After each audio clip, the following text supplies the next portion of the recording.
Oil price cap. Oil price cap വലിയൊരു game changer ആകുമെന്ന് G7 രാജ്യങ്ങൾ വിശ്വസിച്ചിരുന്നു. കാരണം ഈ ഓയിൽ പ്രൈസ് ക്യാപ്പ് ഇട്ടത് തന്നെ G7 രാജ്യങ്ങൾ ചേർന്നാണ്. ഓയിൽ പ്രൈസ് ക്യാപ്പ് എന്ന് പറയുമ്പോൾ ഇതിൽ കൂടുതൽ ഇത്ര എമൗണ്ട് മാത്രമേ വിൽക്കാൻ പാടുള്ളൂ, ഇതിലധികമാകാൻ പാടില്ല, അങ്ങനെ എന്തെങ്കിലും ചെയ്യുകയാണെന്നുണ്ടെങ്കിൽ അതിന്റെ പേരിൽ കേസ് എടുക്കും, അതല്ല എന്നുണ്ടെങ്കിൽ കപ്പൽ സീസ് ചെയ്യും. ഇതൊക്കെയാണ്. എന്തുകൊണ്ട് ഓയിൽ പ്രൈസ് ക്യാപ്പ് ഇടണം? ഓയിൽ പ്രൈസ് ക്യാപ്പ് ഇട്ട് കഴിഞ്ഞാൽ റഷ്യയുടെ ഇൻകം കുറയ്ക്കാം എന്നതുകൊണ്ടാണ്. ഇനി അഥവാ ഓയിൽ പ്രൈസ് ക്യാപ്പ് ഇട്ടില്ലെങ്കിൽ അധിക വിൽപ്പന ചെയ്യുമ്പോൾ അധികമായ ലാഭം റഷ്യക്ക് കിട്ടും.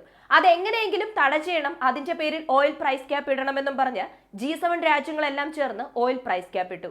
റഷ്യയും പറഞ്ഞിട്ടുണ്ടായിരുന്നു, നിങ്ങൾ എന്ത് വേണമെങ്കിലും ചെയ്തോളൂ, ഞങ്ങൾക്ക് പറ്റുന്ന രീതിയിൽ ഞങ്ങൾ കളി നീക്കുമെന്നും പറഞ്ഞ് അവരുടെ കളി അവർ മുൻപോട്ട് നീക്കിക്കൊണ്ടിരുന്നു. പെട്ടെന്ന് G7 രാജ്യങ്ങൾ ഒരു തീരുമാനമെടുക്കുന്നു. എന്തുകൊണ്ട് ഓയിൽ പ്രൈസ് ക്യാപ്പ് ഇടണം? ആ ഓയിൽ പ്രൈസ് ക്യാപ്പ് കൊണ്ട് യാതൊരു ലാഭമോ നഷ്ടമോ നമുക്കില്ല. എന്നാൽ റഷ്യക്കാണെങ്കിൽ എപ്പോഴും നടക്കുന്നത് പോലെ ബിസിനസ് നടക്കുകയും ചെയ്യുന്നു. ഈ ഓയിൽ പ്രൈസ് ക്യാപ്പ് ഒന്ന് മാറ്റിയാലോ എന്ന തീരുമാനത്തിലാണ് ഇപ്പോൾ G7 രാജ്യങ്ങളുള്ളത്. ഈ ഓയിൽ പ്രൈസ് ക്യാപ്പ് പെട്ടെന്ന് മാറ്റണമെന്ന് വിചാരിച്ചുവെങ്കിൽ റഷ്യയുടെ പക്കൽ നിന്നും ഓയിൽ എന്തെങ്കിലും പ്രതീക്ഷിക്കുന്നുണ്ടാവുമോ? എനർജി സെക്ടറിനെതിരെയും സാമ്പത്തിക ഉപരോധം ഏർപ്പെടുത്തണമെന്ന് നിരവധി പേർ പറയുന്നുണ്ട്. ഇത് എങ്ങനെയുണ്ടാകുമെന്ന്, ഈ ഒരു ഐഡിയ പോസിബിൾ ആണോ, അത് എങ്ങനെയുണ്ടാകുമെന്ന് റഷ്യ പറയും. കാരണം ഉക്രൈന്റെ കൗണ്ടർ ഒഫൻസീവിന് വേണ്ടി ഐ എം വെയിറ്റിംഗ് എന്ന് റഷ്യ പറഞ്ഞിരിക്കുന്നു. ഇന്നത്തെ റഷ്യ ഉക്രൈൻ അപ്ഡേറ്റ്സിലേക്ക് പോകാം. വീഡിയോയിലേക്ക് പോകുന്നതിന് മുമ്പ് ഇതുവരെ ചാനൽ സബ്സ്ക്രൈബ് ചെയ്യാതെയാണ് കാണുന്നതെങ്കിൽ ചാനൽ ഒന്ന് സബ്സ്ക്രൈബ് ചെയ്യുക. കൂടാതെ വാട്സ്ആപ്പ് ചാനലിന്റെ ലിങ്ക് ഡിസ്ക്രിപ്ഷൻ ബോക്സിലുണ്ട്, മറക്കാതെ ജോയിൻ ചെയ്യുക. വോയിസ് ഓഫ് വിക്കിയിലേക്ക് എല്ലാവർക്കും സ്വാഗതം.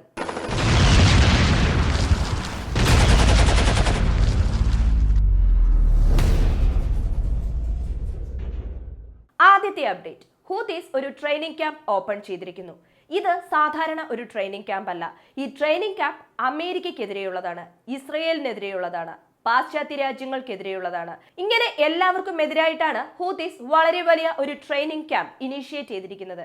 ഇപ്പോൾ ഹൂതീസ് ഇങ്ങനെ ഒരു ട്രെയിനിങ് ക്യാമ്പ് ഇനീഷ്യേറ്റ് ചെയ്തതിന്റെ എന്തായിരിക്കും കാരണം? അമേരിക്ക ഒരു ഇന്റർനാഷണൽ ടാസ്ക് ഫോഴ്സ് രൂപീകരിക്കുന്നു. ഈ ഇന്റർനാഷണൽ ടാസ്ക് ഫോഴ്സ് ആർക്കെതിരെയുള്ളതാണ്? ഇതേ ഹൂതീസിനെതിരെയുള്ളതാണ്. നിങ്ങൾക്കെതിരെ ഞങ്ങൾ ആക്രമണം നടത്തുമെന്ന് അമേരിക്ക പറയുമ്പോൾ അമേരിക്കൻ അസറ്റ്സിനെതിരെയും ഞങ്ങൾ ആക്രമണം നടത്തുമെന്ന് ഹൂതീസും പറഞ്ഞിരുന്നു. അങ്ങനെ ആക്രമണം നടത്തണമെങ്കിൽ ഹൂതീസിന് ഒരു ഫോഴ്സ് ആവശ്യമായിട്ടുണ്ട്. ആ ഒരു ഫോഴ്സിന് കറക്റ്റായ ട്രെയിനിങ് കൊടുക്കണം. അതിനുവേണ്ടിയാണ് ഹൂതീസ് ഇപ്പോൾ ഈ ഒരു വലിയ ട്രെയിനിങ് ക്യാമ്പ് ഓപ്പൺ ചെയ്തിരിക്കുന്നത്. ഈ ഒരു ട്രെയിനിങ് ക്യാമ്പ് വഴി അടുത്തതായി എന്തൊക്കെയാണ് സംഭവിക്കാൻ പോകുന്നത്, കൂടാതെ ലോക രാഷ്ട്രീയത്തിൽ എന്ത് മാറ്റമാണ് നടക്കാൻ പോകുന്നത് എന്നൊക്കെ കാത്തിരുന്ന് കാണാം. അടുത്തത് ഉക്രൈൻ എന്താണ് ചെയ്തതെന്ന് നോക്കാം. പൊതുവെ ഒരു ആക്ഷൻ ഉണ്ടെങ്കിൽ അതിന് റിയാക്ഷൻ എന്തായാലും ഉണ്ടാകും.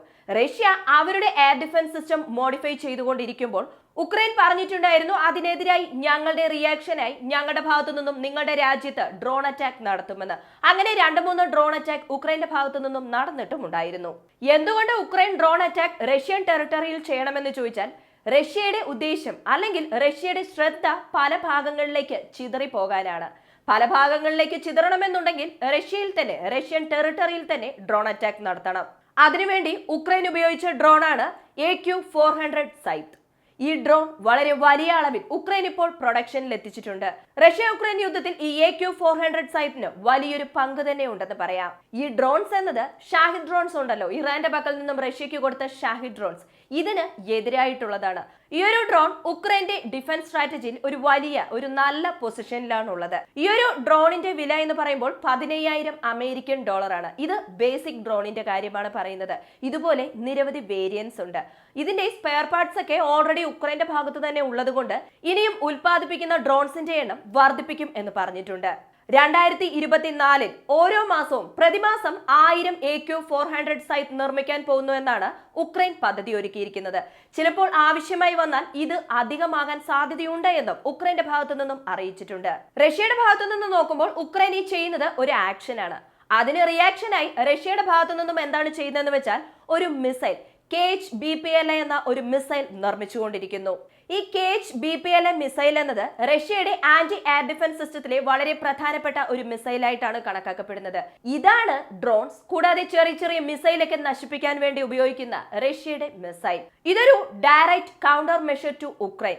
അതായത് അവരുടെ ഏരിയൽ ക്യാപ്പബിലിറ്റീസ്, AQ-400 സൈറ്റ് ആയിക്കോട്ടെ, മറ്റു ഡ്രോൺസ് ആയിക്കോട്ടെ, ഉക്രൈന്റെ ഏരിയൽ ക്യാപ്പബിലിറ്റി നശിപ്പിക്കാനാണ് ഈ KH-BPLA ഉപയോഗിക്കുന്നത്. ഈ KH-BPLA എന്ന ഈ ഒരു missile based on Kornet anti tank missile എന്ന് പറയപ്പെടുന്നു. കോർണറ്റ് മിസൈൽ സിസ്റ്റം ബേസ് ചെയ്താണ് ഈ മിസൈൽ നിർമ്മിച്ചിരിക്കുന്നത്. മാത്രമല്ല ഈ ഒരു മിസൈൽ അവരുടെ KA-52M വേരിയന്റ് ഹെലികോപ്റ്ററിൽ നിന്നും വിക്ഷേപിക്കാനും പറ്റും. ഇത് മാസായി നിർമ്മിക്കാൻ റഷ്യയും തയ്യാറായിക്കൊണ്ടിരിക്കുകയാണ് എന്ന ഒരു വിവരവും പുറത്തു വന്നിട്ടുണ്ട്. സോ ഒരു ഘട്ടത്തിൽ AQ-400 സൈത്ത് എന്ന ഒരു ഡ്രോൺ അത് നശിപ്പിക്കാനായി KH-BPLA എന്ന ഒരു മിസൈൽ ഇപ്പോൾ ഉക്രൈൻ പറഞ്ഞിരിക്കുന്നു ലെലിക്ക 100 എന്ന ഒരു ഡ്രോണും ഞങ്ങൾ നിർമ്മിച്ചുകൊണ്ടിരിക്കുന്നു എന്ന്. ഈ ലെലിക്ക 100 ഒരു രഹസ്യാന്വേഷണ സിസ്റ്റമാണ്. ഈ ലെലിക്ക 100 എന്ന ഡ്രോണും മാസായി നിർമ്മിക്കാൻ പോകുന്നു എന്ന അറിയിപ്പും പുറത്തു വന്നിട്ടുണ്ട്. ഉക്രൈൻ ഒരു യുദ്ധം മാത്രമാണോ ചെയ്തുകൊണ്ടിരിക്കുന്നതെന്ന് ചോദിച്ചാൽ അല്ല. ഒരു ഭാഗത്ത് റഷ്യ എന്ന ശത്രുവിനെ മറ്റു പല രാജ്യങ്ങൾ ചേർന്ന് ബിൽഡ് ചെയ്ത് വെച്ചിട്ടുണ്ട്. അതുകൊണ്ട് തന്നെ തീർച്ചയായും റഷ്യക്കെതിരെ പോരാടിയേ പറ്റൂ. മറ്റൊരു ഭാഗത്ത് അഴിമതി നല്ല രീതിയിൽ തന്നെ നടക്കുന്നുണ്ട്. അതിനെതിരെയും ഉക്രൈൻ പോരാടിയേ പറ്റുള്ളൂ. മറ്റൊരു യുദ്ധം എന്നത് സഹായങ്ങളാണ്. ഉക്രൈന് ഇപ്പോൾ സഹായങ്ങൾ ലഭിക്കുന്നത് തന്നെ വളരെ ബുദ്ധിമുട്ടോടുകൂടി തന്നെയാണ്. അമേരിക്ക ആയിക്കോട്ടെ, യൂറോപ്പ് യൂണിയൻ ആയിക്കോട്ടെ, മറ്റു ചില രാജ്യങ്ങളായിക്കോട്ടെ ഉക്രൈന് സഹായം ചെയ്യാം, ആയുധങ്ങൾ തരാം, പണം തരാം എന്ന് പറഞ്ഞ രാജ്യങ്ങൾ വരെ ഇതുവരെ ചെയ്തിട്ടില്ല എന്നുള്ളതാണ്. സോ ഉക്രൈൻ ആവശ്യം സഹായങ്ങൾ, അതിനെതിരെയും ഉക്രൈൻ പോരാടിക്കൊണ്ടിരിക്കുന്നു. അതുപോലെ ചില മിസൈൽസ് ഉക്രൈന് ലഭിച്ചിട്ടുണ്ട്. പാട്രിയോട്ട് മിസൈൽസിന്റെ ഒരു പുതിയ സ്റ്റോക്ക് അമേരിക്ക ഉക്രൈന് കൊടുത്തിട്ടുണ്ട്. ഈ പാട്രിയോട്ട് മിസൈൽസ് എവിടെ വെക്കാം? കാരണം റഷ്യയുടെ ഫ്രണ്ട് ലൈൻ കുറച്ച് കൂടുതലായി മുൻപോട്ട് വന്നു കഴിഞ്ഞു. ഉക്രൈൻ അവരുടെ കൗണ്ടർ ഒഫൻസീവ് വെച്ച് പിടിച്ചെടുത്ത സ്ഥലങ്ങളെല്ലാം ഇപ്പോൾ റഷ്യക്ക് സ്വന്തമായി കഴിഞ്ഞു.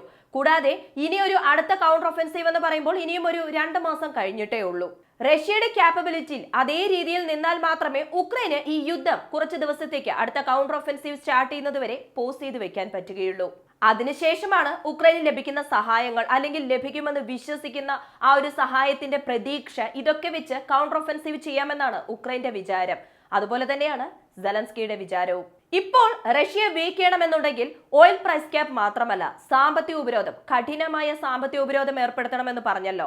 കഴിഞ്ഞ അപ്ഡേറ്റിൽ തന്നെ നമ്മൾ പറഞ്ഞിട്ടുണ്ടായിരുന്നു യൂറോപ്പ് യൂണിയൻ റഷ്യക്കെതിരെ 12ാമത് സാമ്പത്തിക ഉപരോധം ഏർപ്പെടുത്തുന്നു എന്ന്. ഈ 12ാമത് സാമ്പത്തിക ഉപരോധത്തിൽ 140 റഷ്യൻ ഇൻഡിവിജ്വൽസിന് ഈ സാമ്പത്തിക ഉപരോധം വിധിച്ചു. അതുമാത്രമല്ല ഡിഫൻസ് സെക്ടർ ആയാലും IT സെക്ടർ ആയിക്കോട്ടെ ഇതെല്ലാം ഈ സാമ്പത്തിക ഉപരോധത്തിൽ ഉൾപ്പെടുത്തിയിട്ടുണ്ട്. ഇതാണ് അവർ ചെയ്ത കാര്യം. അതിൽ ട്രേഡ് മെഷർ ഉണ്ട്, എനർജി മെഷർ ഉണ്ട്, സ്ട്രിക്റ്റ് അസറ്റ് ഫ്രീസും ഉണ്ട്. ഇംപ്ലിമെന്റേഷൻ ചലഞ്ചസ് ഒക്കെ നല്ല രീതിയിൽ സ്റ്റഡി ചെയ്തതിന് ശേഷമാണ് റഷ്യക്കെതിരെ ഈ 12ാമത് സാമ്പത്തിക ഉപരോധം ഏർപ്പെടുത്തിയിട്ടുള്ളത്. നോക്കാം ഇനിയും എന്തൊക്കെയാണ് സംഭവിക്കാൻ പോകുന്നത് എന്ന്. ഈ ഒരു അപ്ഡേറ്റിനെ കുറിച്ചുള്ള നിങ്ങളുടെ അഭിപ്രായങ്ങൾ മറക്കാതെ കമന്റായി ചേർക്കുക. വീഡിയോ ഇഷ്ടമാവുകയാണെങ്കിൽ ലൈക്ക് ചെയ്യുക, ഷെയർ ചെയ്യുക, ചാനൽ ഒന്ന് സബ്സ്ക്രൈബ് ചെയ്ത് സപ്പോർട്ട് ചെയ്യുക. വീണ്ടും അടുത്ത വീഡിയോയിൽ കാണാം. നന്ദി, നമസ്കാരം.